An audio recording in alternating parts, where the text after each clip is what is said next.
예, 안녕하세요. 이번 주 첫 번째 사례는 10살 된 아들을 혼자 키우는 엄마의 사연입니다. 두 사람이 키워도 참 힘든 그 아이를 혼자 키우려니까 참 힘들겠죠. 예, 참 그 심정은 이해가 되는데요. 아이가 말을 잘 안 듣는 거죠. 그러니까 버릇없다는 소리를 들을까봐 엄마가 조금 좀 엄하게 키우셔서 그런지 아이가 가끔은 반항도 하고 또 어떤 때는 너무 위축이 돼서 말을 잘 안 하는 아들. 도대체 어떻게 키워야 될까? 참 여러 가지로 힘들어하는 이런 경우 만약 나라면 어떻게 풀 건지 같이 한번 좀 보면서 생각을 한번 해보겠습니다. 10살 남자아이의 엄마입니다. 아이를 혼자 키우기 때문에 아이가 버릇없다는 소리를 듣게 하고 싶지 않아 항상 엄하게 하려고 합니다. 아이는 제가 화를 내는 것을 무서워하면서 요즘도 잘못했다고 싹싹 빈답니다. 그런데 언젠가부터 반항적인 말투로 말하거나 저처럼 잘못된 일에 화를 자주 냅니다. 제가 얘기라도 하려고 하면 자기를 나무란다고 생각하는지 움츠러든 채 말을 하려 하지 않아 자꾸 어긋나게 되더군요. 남 앞에서 자신의 주장을 나타내는 데에도 주저하는 경우가 많습니다. 어찌해야 할지 답답하기만 합니다. 예, 사연 잘 보셨죠? 요즘 뭐 이혼이나 별거가 늘고 또 이제 배우자 중에 어느 한쪽이 세상을 이제 떠나게 돼서 그래서 엄마 혼자서 아빠 혼자서 아이를 키우는 한부모 가족이 상당히 늘어나게 됩니다. 예, 부모 두 사람이 정말 열심히 힘을 모으고 뜻을 모아서 키워도 참 쉽지 않은데 엄마 혼자서 아이를 키운다는 게 참 어렵죠. 여러 가지 어떤 역할이 과중이 되니까 압박감, 스트레스가 어깨를 이제 막 내리누르는 겁니다. 피곤도 하고 시간도 좀 부족하고 아무래도 경제적인 형편도 참 많이 여러 가지로 어렵겠죠. 그런데 여기서 중요한 거는 엄마만 힘든 게 아니라 아이들도 힘든 거예요. 예. 뭐 이 케이스가 사별했는지 이혼했는지 모르지만 그 이혼하는 과정에서 당사자 두 부부도 스트레스를 받고 상처를 받지만 아이들도 그 과정을 고스란히 지켜봐야 되니까 상당히 상처가 많거든요. 그러니까 아버지가 없다는, 아빠가 없다는 그런 상실감, 거기다가 여러 가지로 좀 불안하고요. 이 케이스처럼 엄마가 버릇없는 아이로 키울까봐 혹시 좀 지나치게 엄격한 잣대로 막 혼을 내고 야단을 치거나 엄마의 감정 조절이 안 돼서 그 화를 만약 아이들한테 어떤 풀게 되는 어떤 그런 경우라면 더더욱 아이의 상처는 이제 커지는 거죠. 그래서 특히 이제 이때 뭐 나이가 뭐 한 10살 정도 이제 되면 초등학교 한 3학년인데 요때가 발달 단계로 보면 자기가 좋아하는 것, 싫어하는 것, 그게 이제 분명해집니다. 자아에 이제 조금씩 눈을 뜨게 되고 자기 주장이 이제 상당히 강한 때죠. 근데 이제 이런 아이들한테 엄마가 이거 해. 저거 하면 안 돼. 너 혼나. 더 심하게는 너 죽을 줄 알아. 뭐 예를 들면 이런 식으로 협박하고 위협하면 그게 무섭기 때문에 엄마의 매를 피하기 위해서 말을 듣는 것처럼 보여도 근본적인 행동 변화는 일어나지를 않는 거죠. 그래서 지시하고 명령하는 것보다는 좀 따뜻하게 아이가 무엇에 관심이 있는지 좀 따뜻하게 먼저 엄마가 접근하는 어떤 그런 자세가 필요할 것 같아요. 비단 뭐 어느 한쪽이 사별하거나 뭐 이혼을 해서 엄마 혼자 키우는 경우가 아니라고 하더라도 참 이게 쉽지 않습니다. 예. 요즘 참 아이들은 말 안 듣고요. 꼭 그런 경우가 아니라고 하더라도 그 또래 아이들한테는 좀 살갑게 좀 다가가서 아이들이 좋아하는 TV 프로그램이 뭔지, 그죠?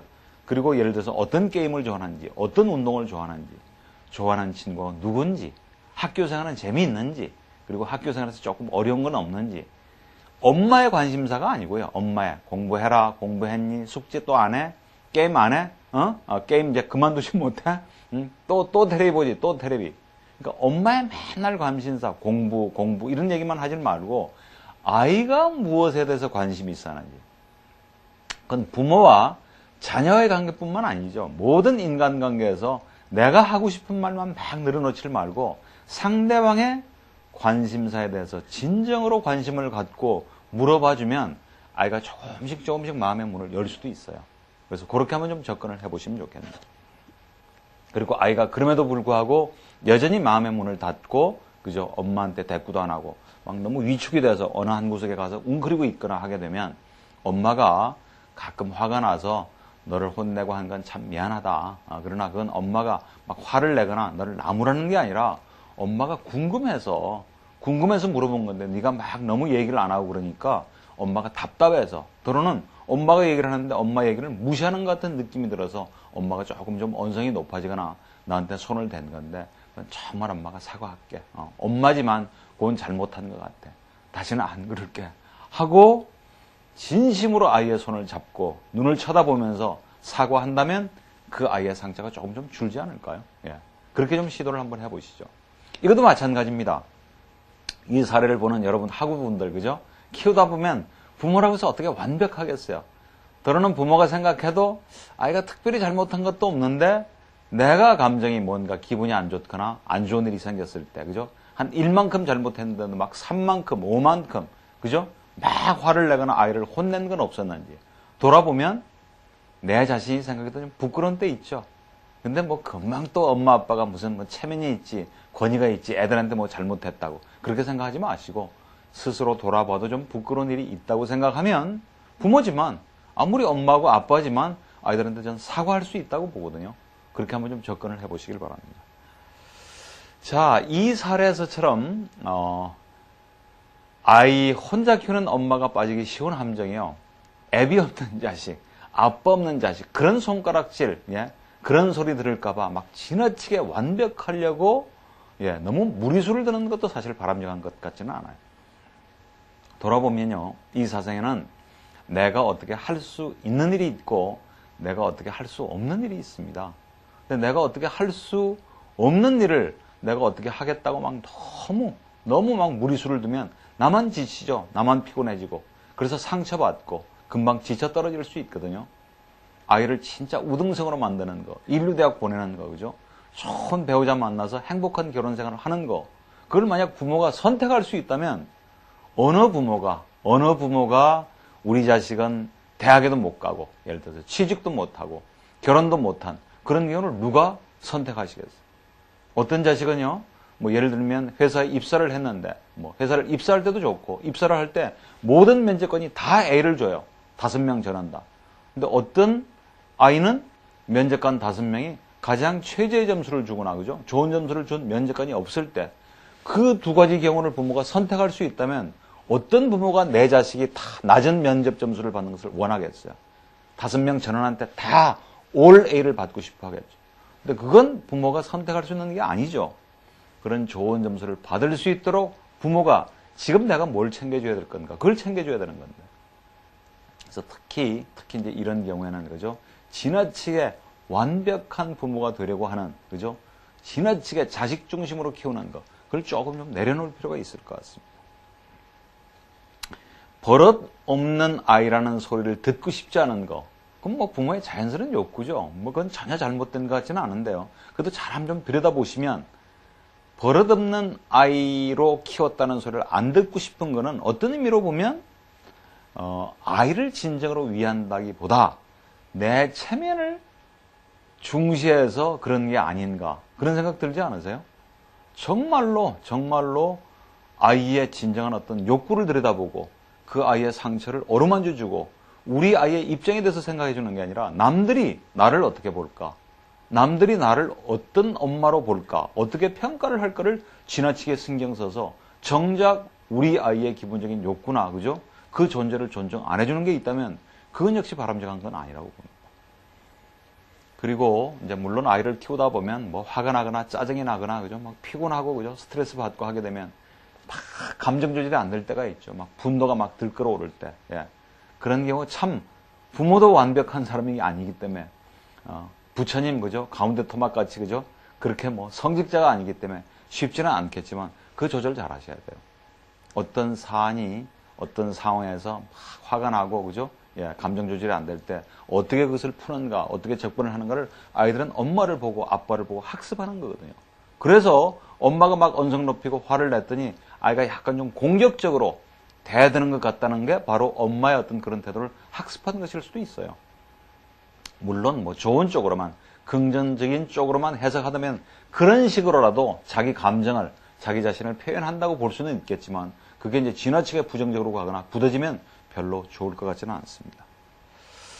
자, 그리고 짜증이 나는 이유, 내가 힘든 이유를 잘 한번 들여다보세요. 우리 아이가 말을 안 듣기 때문에, 예.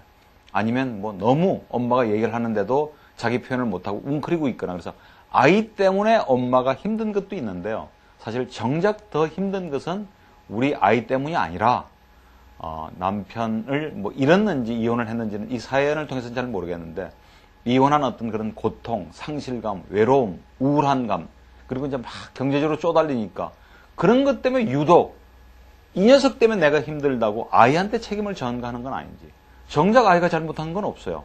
정작 아이가 나를 그렇게 힘들게 한 건 아닌데 정작 다른 이유 때문에 어떤 외부적인 요건, 환경적인 요건 때문에 유독 아이가 나를 더 힘들게 한다고 그 아이한테 더 많은 책임을 지우는 건 아닌지. 그것도 좀 돌아보실 필요가 있을 것 같고요.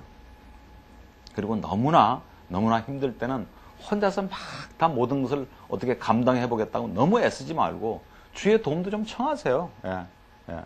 늘 도와줘도 감사할 줄도 모르고 맨날 손 내밀고 기대고 의존하고 뭐 구걸하듯이 그죠? 그렇게 남들한테 손 벌리는 건 좋은 뭐 태도는 아니겠지만 정말 힘들었을 때 가족의 어떤 그죠? 지지, 지원, 호소할 필요 있죠.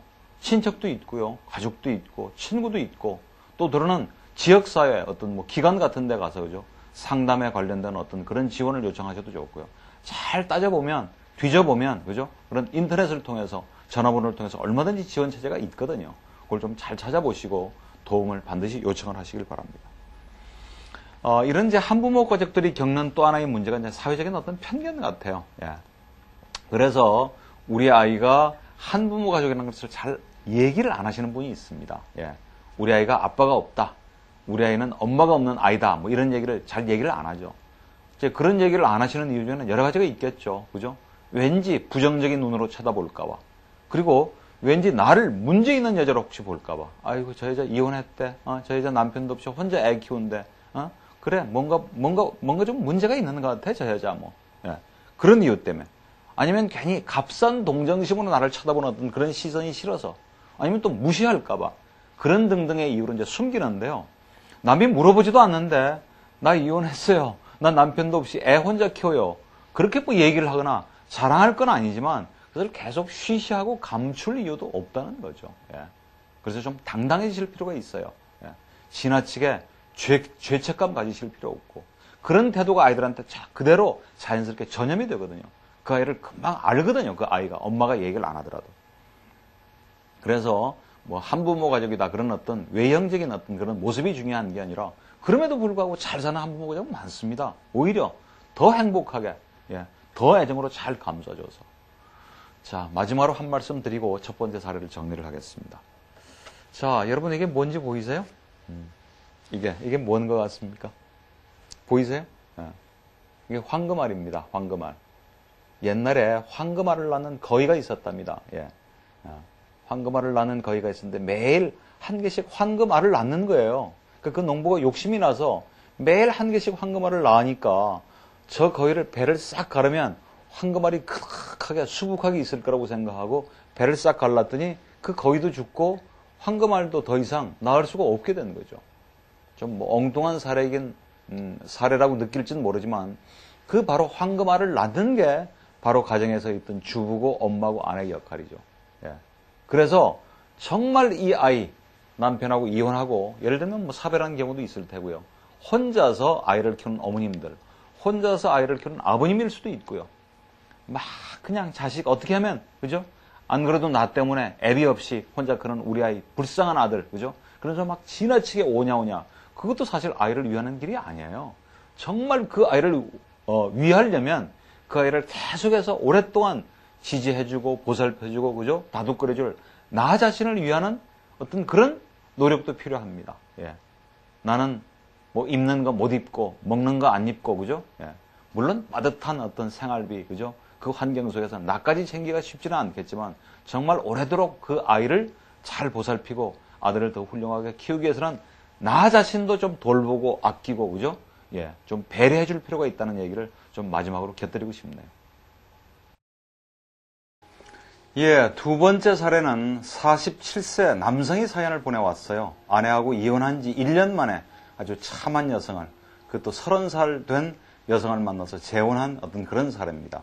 이 남자분은 중3짜리 아들을 데리고, 그 여자분은 초등학교 1학년인 아들을 데리고 이제 사실 재혼을 한 경우인데, 이 남자의 아이, 중3짜리 아들이 이제 사사건건 반항을 하고 속을 썩여서 고민이라는 어떤 그런 사연입니다.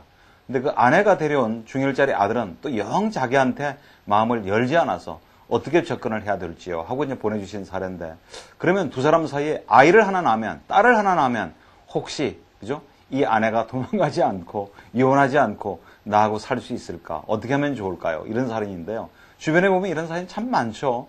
재혼의 사례도 참 다양하고요. 자, 같이 한번 보면서 우리가 정말 지혜를 한번 좀 짜내 보겠습니다. 같이 한번 보실까요? 아내와 이혼한 지 1년 만에 너무나 참한 여성을 만나 재혼을 했습니다. 그런데 아이들 문제로 이렇게 힘들 줄은 정말 몰랐습니다. 저는 중3짜리 아들을, 그녀는 초등학교 1학년 아들을 데리고 재혼했는데 중3짜리 제 아들이 속을 썩이네요. 새엄마 말은 듣지도 않고 사사건건 반항이며 저한테도 이제 막 덤빕니다.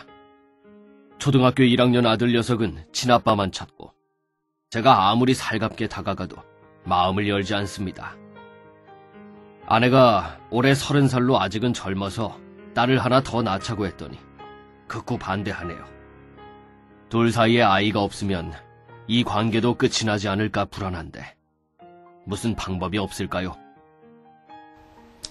자, 이번에는 재혼 사례입니다. 예, 주변에서 꽤 재혼이 많이 늘었죠. 예, 뭐 이혼이 증가하고요. 예, 그리고 이제 또 뭐 사별도 가끔 있고 평균 수명이 점점 늘어나니까 사실은 어떤 의미로 보면 재혼할 가능성은 상당히 높아지는 거죠. 그래서 뭐 나는 아직 그런 경우는 아니지만 이게 사실은 나하고는 전혀 관련이 없는 문제가 아니고 언젠가 나한테 닥칠 수 있는 문제이기도 하고요.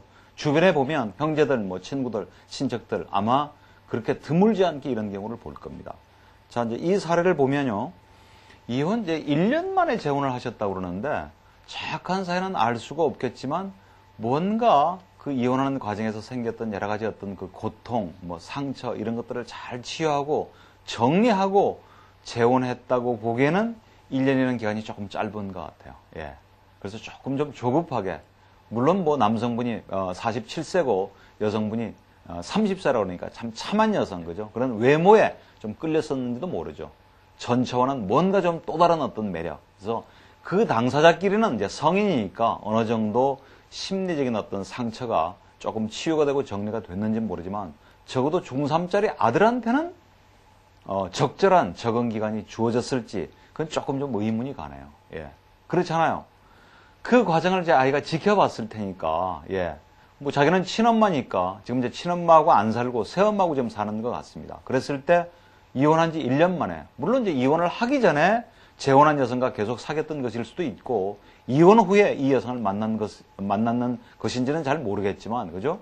뭔가 아빠한테 사귀는 여자분이 생겼다는 건 이제 예를 들어서 알았겠죠. 그래서 만약, 가능만 했다면, 그래, 아빠가 엄마하고 이혼은 했지만, 엄마는 이혼은 했지만, 여전히 엄마는 네 엄마지. 근데 아빠하고 뭔가 맞질 않아서 사실 같이 사는 건 우리가 정리를 하기로 했어. 근데 아빠한테 새롭게 사귀는 여자친구가 생겼거든? 한번 좀 만나볼래? 예를 들면 아이는 안 만나고 싶겠죠. 친엄마가 있는데 어떻게 아빠가 새롭게 여자친구가 생겼다는 것도 용납이 안 되는 거죠. 어떻게 아빠가 엄마를 냅두고, 그죠? 그러다 어떤 반발심이 생기지 않겠습니까? 그러나 서서히 적절한 기간을 갖고 아빠한테 여자친구가 생겼다는 사실을 좀 인지해주고 또 아주 적절한 시기에 함께하는 자리도 좀 만들고 또 뭐 아이가 아주 반대하지만 않는다면 식사도 좀 하면서, 그죠?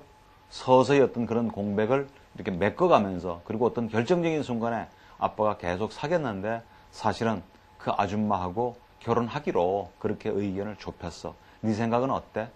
물론 뭐 아들이 반대한다고 해서 재혼 안 하고 아들이 찬성한다고 해서 재혼하는 건 아니지만 적어도 그 결정에 내 의견이 반영이 됐다는 느낌을 아이한테는 줄 수 있잖아요.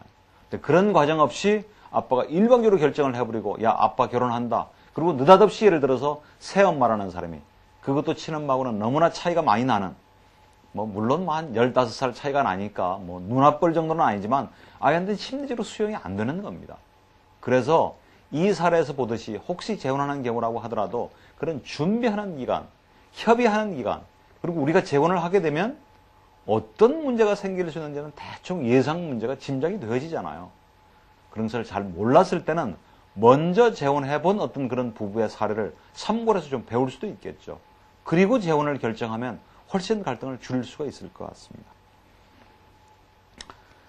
자, 물론 이제 이 두 부부가 적응을 하는데 참 힘들겠지만 아들 입장에서도 좀 생각을 해봐야 될 것 같아요. 예. 친엄마하고 헤어지고, 그죠? 막 상실감 같은 거. 그러니까 여러 가지로 불안하고 분노, 그죠? 아니면 또 자기 생활에 대한 변화에 대한 적응이잖아요. 자기 친아빠를 새엄마하고 공유를 해야 되고, 뭐 예를 들면 이 아버지하고 살던 집에 새엄마가 들어왔는지, 그 새엄마 집으로 들어갔는지, 새롭게 다시 주거지를 만들어서 들었는지 모르지만, 뭐 짧은 사례로서는 알 수는 없지만, 아버지하고 살던 집에 엄마가 들어왔을 수도 있어요. 그랬을 때는 뭔가 침입자 같은 느낌, 그 동생하고 같이 방을 함께 쓰는지는 모르지만, 그죠? 뭔가 내 것을 어린 동생하고 공유해야 되는 어떤 그런 상황. 이런 상황이 좀 갈등을 빚지 않겠어요? 그래서 이 아이도 얼마나 힘들까. 거기다가 중3이라니까 사춘기에 막 발달 단계에서 상당히 예민한 시기 아닙니까? 안 그래도 자기 문제만 헤쳐나가기도 힘든데 이런 복잡한 문제, 다른 친구들이었으면 겪지 않아도 될 어떤 그런 문제까지 막 과중이 돼서 이거 훨씬 혼란스럽고 더 반발심이 커질 수도 있겠죠. 자, 그래서 이제 이런 경우 친아빠하고 새엄마, 그것도 중3짜리 아들, 사사건건 반항하고 말을 잘 안 듣는 거, 아빠한테도 요즘 좀 대든다고 했을 때 주된 훈육은 아버지, 친아버지가 맞는 게 좋을 것 같아요. 얼마 지금 뭐 얼굴 본 지도 얼마 안 된 그 막 새엄마가 애를 막 나무라고 그러면, 그죠? 물론 당연히 나무랄 수는 있겠지만 전략상, 작전상 좀 나무라고 훈육은, 주된 그 훈육은 아버지가 좀 맞고, 그리고 이제 어느 정도 적응이 좀 되고 새엄마하고도 서서히 친밀감이 좀 싹 들 무렵에, 그때도 이제 아빠가 없을 때 엄마가 훈육을 맡는다고 하더라도 엄마 아빠가 먼저 몇 가지 기본적인 어떤 원칙을 세운 다음에 그 원칙을 좀 일관되게 밀고 나갈 필요는 있을 것 같습니다. 대신 아빠가 없을 때 엄마가 아빠 대신해서 어떤 원칙은 너한테 얼마든지 강요할 수 있고 네가 잘못하면 혼날 수도 있다. 그럼 뭐 아이들한테 주지를 시켜야 되죠. 새엄마라고 해서 말 안 듣고 사사건건 반항하면 새엄마도 상처받을 수도 있다는 걸. 새엄마는 너한테 좀 더 잘해주고 싶고 다가가고 싶은데 네가 마음의 문을 열지 않아서 참 많이 걱정하더라. 고민이라고 하더라. 새엄마는 너한테 다가가고 싶다는 어떤 그런 느낌을 간접적으로 아빠가 대신해 줄 수도 있는 거고. 자, 그리고 이제 다시 재혼을 해서 내가 전처하고 이 사이에서 낳은 중3짜리 아들만 있는 게 아니라 초등학교 1학년은 이제 새로운 또 아들이 생겼잖아요. 근데 이제 보통 새 아빠들, 새 엄마들, 내가 새 아빠고 새 엄마지만 새롭게 만난 그 아이들을 내가 참 잘 보살피고 사랑을 하고 극진히 한결같이 다가가기만 하면 아이들은 금방 나를 따를 것이라는 그 환상을 내려놓으셔야 돼요. 그게 쉽지 않습니다. 예. 사람의 감정은 그렇게 인위적으로 되는 것도 아니고요. 중학교 1학년 재혼한 우리 아내가 데리고 온 아들인데 그 친아빠하고는 또 어떤 관계였는지, 또 애착 관계였는지 모르지만 아이가 나한테 마음의 문을 안 연다는 거죠. 아이들한테는요, 이런 경우 충성심 갈등이라는 게 있습니다. 새롭게 만난 새 아빠한테 내가 막 다가가고 그 아빠하고 너무나 잘 지내는 것이 내 친아빠를 배신한다고 느낄 수 있는 거예요. 그걸 충성심 갈등이라고 하거든요. 그걸 좀 인정을 해줘야죠. 그래서 막 조급하게, 너무나 성급하게 아빠라고 불러봐. 아빠라고 불러야지 이제 아빠야. 막 그렇게 강요하면 아이가 마음의 문을 열기도 전에 거부 반응이 먼저 생기거든요. 그랬을 때는 오히려 아빠라고 안 불러도 괜찮아. 아직은 좀 마음이 안 열렸을 거야. 친아빠가 당연히 있는데 또 나한테 아빠라고 부르기가 어려우면 그냥 아저씨라고 불러도 괜찮아. 그 대신 네가 마음의 문이 열리고 진짜 나도 아빠라고 불러주면 좋겠어. 네가 언제든지 부르고 싶을 때 아빠라고 불러도 괜찮아. 그렇게 오히려 융통성을 갖고 여지를 주고 좀 기다려주면 그 아이가 서서히 마음의 문을 열 수도 있는 거 아니겠어요? 새 아빠하고의 관계를, 그죠? 친밀감이 쌓기도 전에 너무 그 관계를 강요하는 거 오히려 부작용을 일으킬 수도 있기 때문에 너무 강요하지 않았으면 좋겠어요. 그리고 새롭게 재혼한 아내하고는 어떻게 협의를 하셨는지는 모르지만 이 아이한테는 여전히 친아빠가 있는 거거든요. 그 친아빠를 만나고 싶어하고 보고 싶어하고 그 친아빠가 이 아이를 만나고 싶어 한다면 그것은 막을 방법은 없다고 봅니다. 물론 이제 막 새롭게 가정에 새 아빠하고 또 형하고 이제 막 적응해가는 과정에 친아빠가 너무 자주 만나가지고 예를 들면 또 어떤 죄책감이 있기 때문에 그 보상 심리로 애들한테 막 사주고 맛있는 거 사주고 그래서 친아빠를 만나고 올 때마다 이 아이가 막 혼란스럽고 불안하고 그죠? 예. 물질적으로 일단 친아빠가 잘해주니까 그런 경우라면 예, 친아빠한테 전 남편한테 당신이 아이를 위해서 해주는 건 참 좋고 아이의 친아빠로서 아이를 만날 권리는 있지만 이제 아이가 막 적응을 해 나간다고 하는 그 과정에 당신이 너무 자주 만나서 아이가 오히려 막 혼란스럽고 적응이 잘 안 되니까 당분간은 만나는 것을 좀 자제해 주었으면 좋다고 부탁은 할 수는 있겠죠. 그런 경우가 아니라면 정기적으로 만날 수 있는 그 권리가 있으니까 그것을 막을 길은 없다고 봅니다. 예. 그리고 이제 마지막으로 드리고 싶은 얘기는 둘 다 아들이고요. 전치하고 낳은 아들도 중3짜리 아들이고 또 뭐 새롭게 재혼한 아내가 전 남편하고의 관계에서 낳은 아들도 아들이기 때문에 이제 딸이 하나 더 있었으면 좋겠다. 그럼 뭐 당연히 가질 수 있는 욕구죠. 예. 그리고 혹시 나보다 한 17살이나 어린 이 아내가 둘 사이에서 낳은 아들이라도 없으면 자식이라도 없으면 혹시 이 관계를 깨고 다시 또 이 결혼 상태가 깨지는 건 아닌가 하는 불안감이 있는 건 너무나 자연스러운 그런 느낌이에요. 그럼 뭐 절대 나쁜 건 아닌데 그러나 이혼을 방지하기 위해서 아이를 낳는 건 신중하셔야 됩니다. 그럼 아이는 어떻게 되나요? 아이의 입장에서는 나는 엄마 아빠의 이혼을 방지하는 수단이 돼버리나요? 그럼 만약 성인이 돼서 그 사실을 알았다면 서운해하지 않을까요? 물론 당연히 부부 사이에 아이가 있으면 이혼을 신중하게 하는 경향은 있어요. 확실히 자녀의 존재가 부모의 이혼을 방지하는 기능도 있습니다. 그러나 아직도 적응이 안 되고 친밀감이 좀 생겨나기 전에 그것도 막 중3짜리 아들 문제 때문에 갈등이 있는 상황에서 그것도 해결 안 한 채 다시 두 분 사이에서 아이를 갖는 거 절대로 서두르실 필요가 없다는 거. 그거 명심하시고 두 분의 관계를 좀 더 돈독하게 하는 일에 더 많은 에너지를 쏟았으면 좋겠습니다.